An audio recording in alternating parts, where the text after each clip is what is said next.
Today I thought I'd do a review of the Marshall JVM. I've got the 50-watt combo version of the amp, and just a similar kind of video as what I did for the Carvin Legacy 3, just to give you an idea of the kind of sounds you can get out of it on my preferred settings. And again, I'll show you the picture with the dials in position.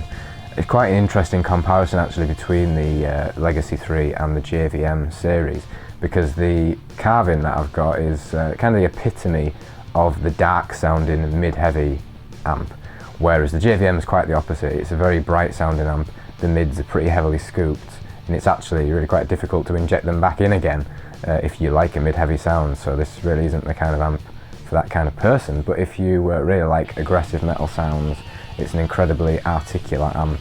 It handles fast passages really well, and it's got a real mean sound that I've found difficult to reproduce with amps such as the Carvin.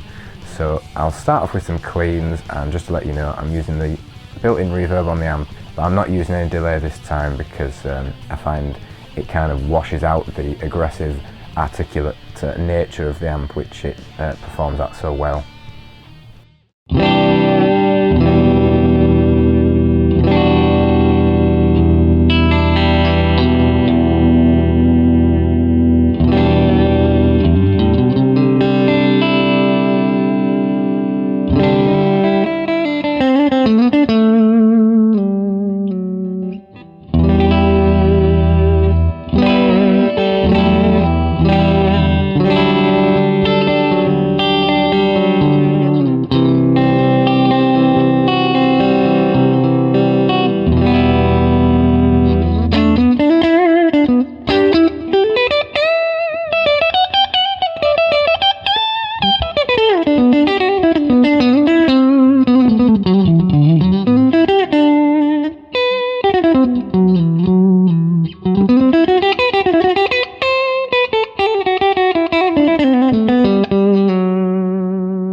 Just to let you know, on the clean tone there, I used the same pickup selections I used in the last video, which is the split position between the neck and the middle position, which is my preferred clean pickup position.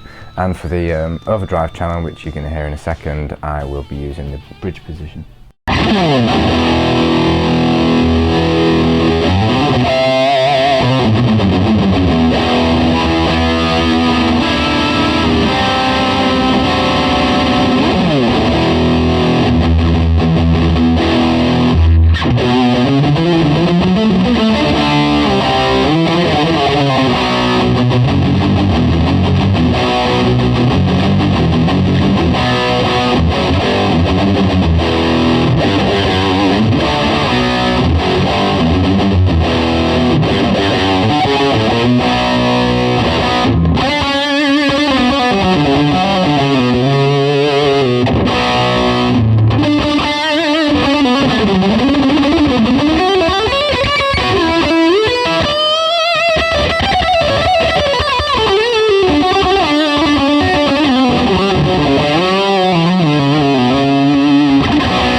Another thing I should mention about the Marshall is how versatile it is in terms of its technical functions.